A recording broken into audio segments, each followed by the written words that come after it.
Hi everyone, Reika Mudaraj live in the KHOU 11 newsroom. Happy Thursday. Thanks for joining us for this afternoon update.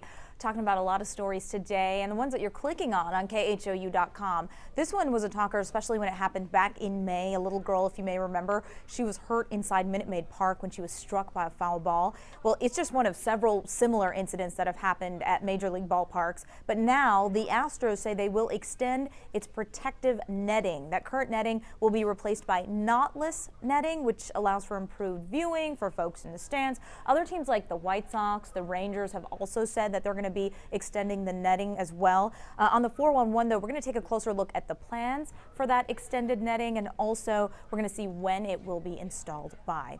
All right, a lot of people talking about this one, especially since the school year is just around the corner, about to start. A lot of you wondering the fate of HISD and the school board. Well, the Texas Education Agency investigated the school district, and in a new report, it is recommending the Board of Trustees be replaced by a Board of Managers. The report comes months after turmoil within the board. You may remember there was a vote to replace the superintendent. Then a short time later, she was back on the job. At one point, Governor Abbott even called the district's leadership a disaster. Well, we are talking to the Houston Teachers Union about this, getting their reaction, and also looking into whether having the state take over HISD's board really is a good thing. So that is a big one that concerns a lot of parents out there. And of course, we're talking about the heat, guys. This is dangerous heat we're seeing, and it's not going to let up, at least for the next several days. Erica Lopez is standing by with more on that. Hey, Erica. She's getting ready. Oh, that means I'm on then? Yeah. Sorry. Okay, cool. I'm on. Hi guys, meteorologist Erica Lopez here. Sorry, I was just preparing some graphics to talk about what's going on because we have lots of heat going on. Mid to upper 90s for the majority of what we're actually seeing on the thermometer at the moment, but right now 97. At this time yesterday, we were still at 96 degrees. So basically, that means with our high yesterday at 99, I think we have a good chance of seeing our first 100-degree day this afternoon. Wouldn't be surprised if a lot of areas surrounding Houston do see 100 degrees. So that's something we're keeping a close eye on. Dew point 72. So when you factor that in with actual temperature, it's feeling pretty warm out there. Let's talk about what we can expect. So we're officially under a heat advisory. Second day in a row, and I expect that trend to continue to go on also. So heat index values are ranging anywhere from 106 to 114 this afternoon. I've already seen heat index values as high as about 112. And it's only going to get hotter. We're not at peak heat quite just yet.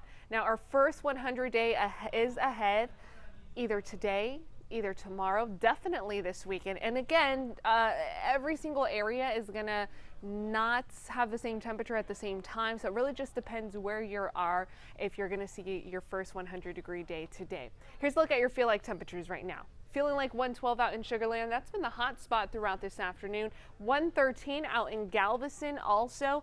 Galveston, by the way, folks along the coast, they woke up to feel like temperatures already in the triple digits. So they have not had a break in over 24 hours from feel like temperatures that have exceeded 100 degrees. So it's been pretty intense for them.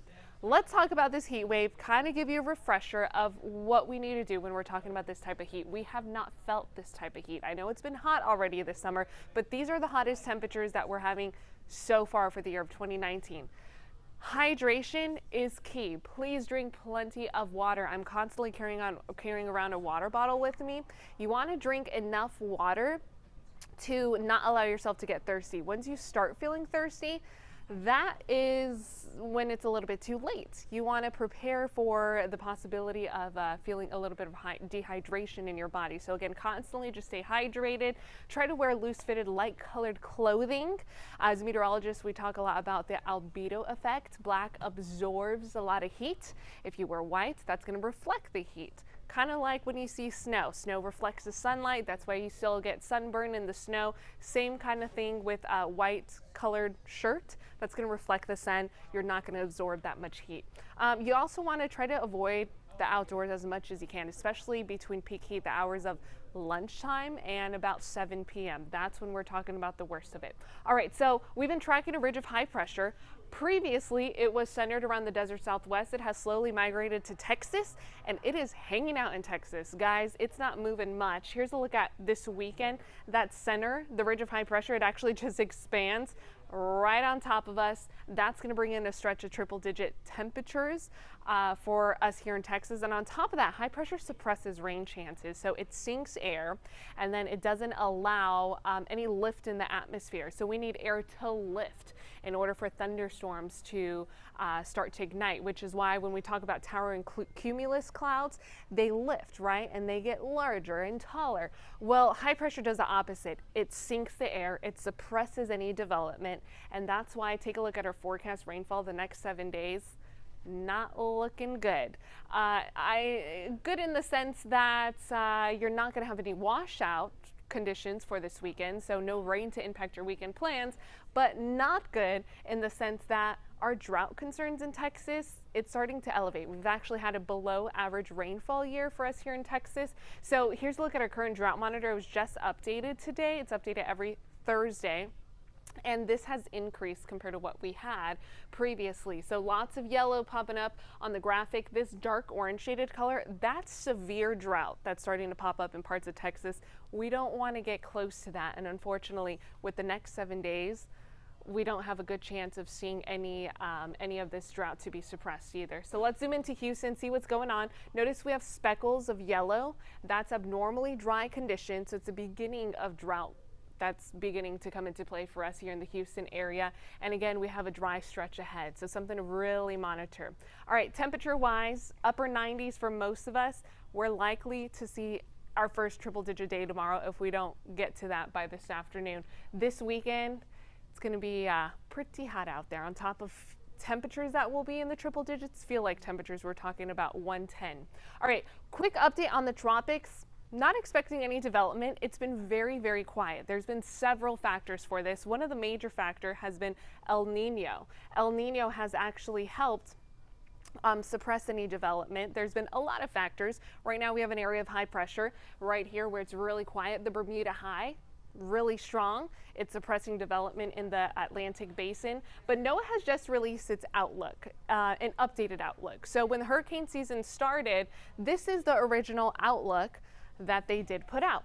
9 to 15 named storms, hurricanes 4 to 8. Named storms would be tropical storms, tropical depressions, hurricanes 4 to 8, or major hurricanes 2 to 4. Now, notice how these numbers are going to change with the updated August outlook. And the reason why they did this, they upped the numbers for named storms, hurricanes, major hurricanes has stayed the same, is because El Nino is no longer in place. So El Nino, again, suppresses development in the tropics. Now, with El Nino not in place anymore, we do expect additional hurricane activity or tropical system activity, especially in the Atlantic basin for August, September, October. That's our busy time. We officially peak hurricane season September 10th. So again, it's quiet right now, but this is the time to kind of remind you guys, we always need to be prepared for the possibility of any development out in the Gulf of Mexico. 7-day outlook. It's brutal, guys. It is brutal. Stretch of 100 degrees. Today, if we don't make it to 100, it's going to be our last upper 90-degree day for at least the next 7 days. This heat wave starts to taper off by late next week. So we have all weekend and the first half of next week where we're talking about triple-digit temperatures. By Thursday, by Friday, models start to trend us back down a degree or two. We'll still be in the upper 90s. Again, feel like temperatures at 110 or greater. Just depends where you are. So we'll see you at 4. If you guys want to tune in for KHOU at 4, I'll have your latest updates and I'll talk a little bit more in depth on the forecast. If you have any questions, comment below and I'll make sure to answer them. But for now, hope you guys have a happy Thursday.